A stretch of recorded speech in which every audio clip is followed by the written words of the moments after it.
Shalom, shalom. Senang sekali hari ini saya, Pendeta Harapan Panjaitan, menyapa Bapak Ibu Saudara dimanapun berada dalam program Selalu Ada Harapan. Di dalam Yesus selalu ada harapan. Haleluya. Baik saudara, Bapak Ibu, mari kita buka Alkitab kita yang terdapat di dalam Ayub pasal pertama ayat 7 sampai ke 8. Saya akan berbicara tentang perbincangan di alam roh. Saudara, kita harus tahu dan sadar, selain alam jasmani yang kita hidupi sekarang ini, yang kita bisa lihat secara kasat mata, ada satu alam yang namanya alam roh. Alam roh ini kita tidak pernah bisa melihat secara mata jasmani atau kasat mata kita. Kita tidak tahu apa yang telah diperbincangkan di alam roh. Kita tidak tahu apa yang sedang dirancangkan tentang hidup kita di alam roh. Oleh sebab itu, setiap hari kita harus berdoa. Sebelum kita melakukan aktivitas kita, sebelum kita melakukan pekerjaan kita, sebelum kita melangkah dari rumah, kita harus berdoa, minta Tuhan melindungi dan menjagai. Minta Tuhan mengcover atau memproteksi hidup kita. Karena apa? Karena kita tidak tahu apa yang telah dirancangkan di alam roh. Apa yang telah dirancangkan oleh si iblis itu tentang hidup kita di alam roh. Contohnya, mungkin iblis sudah merancangkan sesuatu yang jahat atau negatif tentang kita. Dia merancangkan ketika kita melangkah dari rumah dan di dalam perjalanan, rancangannya adalah kita, saudara, akan mengalami yang namanya kecelakaan atau truk akan menabrak dan meninggal. Itu rancangan si iblis. Kita tidak tahu apa yang dirancangkan dia. Tapi kita sebagai anak Tuhan, kita sebelum melangkahkan kaki kita, kita berdoa di rumah. Dan Tuhan, kita minta Tuhan, lindungilah, jagailah, proteksilah hidupku.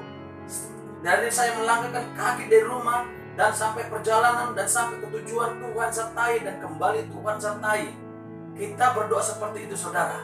Ketika kita berdoa seperti itu, Tuhan mengcover kita, Tuhan memproteksi kita, dan kita pergi sampai di tempat dan kita kembali dengan selamat. Satu hal yang mau saya katakan, jangan karena kita berpikir kita selamat karena kita sudah hati-hati. Tidak saudara, bukan itu utamanya. Yang menjadi dasarnya adalah ketika kita berdoa minta Tuhan mengcover, memproteksi hidup kita, sehingga apa yang telah dirancangkan si iblis, si jahat itu di alam roh, itu tidak akan terjadi di alam nyata untuk menimpa hidup kita. Amin. Nah, seperti kisah di dalam Ayub ini, Ayub yang pertama ayat 6 dikatakan di sana bahwa anak-anak Tuhan datang menghadap Tuhan dan juga iblis hadir di sana. Ketika iblis hadir di sana, ayat 7 dikatakan, maka bertanyalah Tuhan kepada iblis, dari manakah engkau? Saudara, ketika saya baca ayat ini, sepertinya Tuhan ini penuh dengan basa-basi. Kenapa saya katakan basa-basi? Masakah Tuhan nggak tahu dari mana iblis? Tapi itu luar biasanya Tuhan ingin membuka sebuah perbincangan terhadap iblis. Tuhan tahu dari mana iblis, sehingga Tuhan tanya, iblis, dari manakah engkau? Dan iblis jawab, apa katanya? Dari perjalanan mengelilingi dan menjelajahi bumi. Wow, iblis itu tidak pernah lelah saudara. Iblis tidak pernah istirahat. Dia 24 jam bekerja. Ngapain? Dia muter-muter cari orang yang bisa dimangsa. Saudara, di dalam 1 Petrus pasal yang kelima ayat 8 dikatakan, iblis itu seumpama seperti singa yang mengaum-ngaum, yang mencari mangsa yang bisa diterkamnya. Saudara, iblis itu 24 jam bekerja, tidak pernah kata lelah. Dia terus bekerja untuk mencari siapa yang bisa dimangsanya. Haleluya. Tuhan melontarkan sebuah pertanyaan lagi, yaitu pertanyaan kedua dikatakan di sana apa? Lalu bertanyalah Tuhan kepada iblis, apakah engkau memperhatikan hambaku Ayub? Saudaraku yang dikasih Tuhan, kalau sampai di sini perbincangan Tuhan antara iblis Saya percaya Ayub tidak akan mengalami malapetaka seperti yang telah diceritakan atau dituliskan di kitab Ayub ini. Saudara, Tuhan langsung mengatakan apa? Apakah engkau memperhatikan hambaku Ayub? Apakah engkau memperhatikan hambaku Doni? Apakah engkau memperhatikan hambaku Faldo? Apakah engkau memperhatikan hambaku Harapan? Ini adalah sebuah pujian yang sangat luar biasa yang Tuhan lontarkan tentang Ayub. Apa dikatakan? Sebab tiada seorang pun di bumi seperti dia. Perhatikan, Tuhan memuji seseorang. Pertanyaan saja, ketika Tuhan memuji Ayub, apakah Ayub tahu dia lagi dipuji? Dia lagi sedang dipuji? Tidak, karena Tuhan lagi memuji di alam roh. Di hadapan siapa? Di hadapan iblis. Tuhan memuji, tidak ada seorang pun seperti dia yang saleh, jujur, takut akan Tuhan, menjauhi kejahatan. Tuhan melontarkan pujian sangat luar biasa. Sehingga saudara, iblis keki. Perhatikan, ketika Tuhan memuji, menganggung, menyanjung iman seseorang, kesaksian seseorang, orang itu tidak tahu. Tapi saya mau katakan saudara, pujian Tuhan yang Tuhan lontarkan, saya mau katakan ini adalah awal malapetaka bagi kehidupan Ayub. Sebelum saya bahas ini saudara, perhatikan bahwa ketika Tuhan melontarkan pujian, penilaian yang positif, yang luar biasa tentang Ayub, ini sebenarnya adalah peneguhan. Peneguhan tentang apa? Peneguhan di ayat 1 pasal 1, di mana manusia itu menilai tentang Ayub, dan pujian yang manusia berikan kepada Ayub. Karena apa Tuhan harus meneguhkan? Karena pujian yang dilakukan manusia itu bisa salah. Karena embel, ada sesuatu di belakangnya. Tapi Tuhan meneguhkan pujian manusia itu di ayat yang pertama. Di ayat ke-8, Tuhan memuji dan meneguhkan pujian yang dilontarkan oleh manusia. Tapi saudara, sekali lagi saya mau katakan bahwa pujian yang Tuhan berikan tentang Ayub ini adalah awal malapetaka terhadap hidup Ayub. Dia akan mengalami masalah demi masalah, penderitaan demi penderitaan.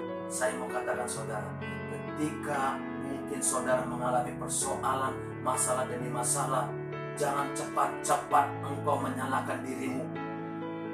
Dan engkau boleh berkata, dosa apa yang aku lakukan? Kesalahan apa yang aku lakukan sehingga penderitaan ini terjadi? No, saya katakan jangan cepat-cepat mempersalahkan dirimu. Karena apa? Mungkin itu karena Tuhan sedang memuji dan menyanjung iman saudara, kesalehan saudara. Di hadapan siapa? Di hadapan iblis. Ketika Tuhan menyanjung kesalehan saudara, ada satu oknum yang tidak senang, yaitu namanya iblis. Pujian yang Tuhan berikan kepada Ayub adalah awal malapetaka. Karena apa? Yang pertama, karena iblis tidak terima akan pujian yang berlebihan yang dilontarkan Tuhan tentang kesalehan Ayub. Iblis berpikir pujian dan penilaian Tuhan itu tidak benar dan salah. Karena apa? Karena iblis berpikir tidak ada manusia satupun yang benar. Tidak ada satu manusia pun yang perfect. Karena apa? Karena manusia sudah jatuh ke dalam dosa. Makanya iblis itu tidak terima. Salah ini penilaian Tuhan. Karena semua orang telah berdosa, berarti ada sisi kekurangan manusia. Yang kedua, karena pujian inilah yang menyebabkan iblis terbuang dari surga. Artinya apa?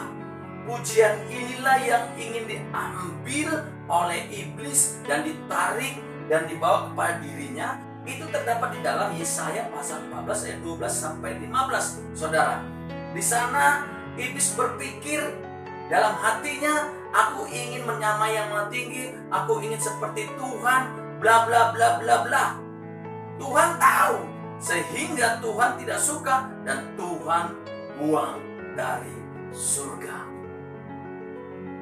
Iblis terbuang dari surga karena dia ingin memiliki pujian yang seharusnya untuk Tuhan dan dia ingin ambil untuk dirinya. Sekarang itu Tuhan berikan kepada manusia yang namanya Ayub, sehingga iblis ini pujian yang selama ini aku cari-cari, yang ingin ku dapatkan, kok malah diberikan kepada manusia. Jadi iblis tidak terima. Saudaraku yang dikasih Tuhan, tiada seorang pun di bumi seperti dia. Tiada seorang pun di bumi seperti Ayub. Sedemikian saleh, jujur, takut akan Tuhan, menjauhi kejahatan. Ketika Tuhan lontarkan pujian yang sangat luar biasa, iblis tidak terima, sehingga iblis melontarkan sebuah protes. Perhatikan, iblis protes terhadap pujian yang Tuhan berikan kepada Ayub. Apa isi atau bentuk protes yang iblis sampaikan kepada Tuhan? Nanti kita lanjutkan kembali di episode yang akan datang. Tuhan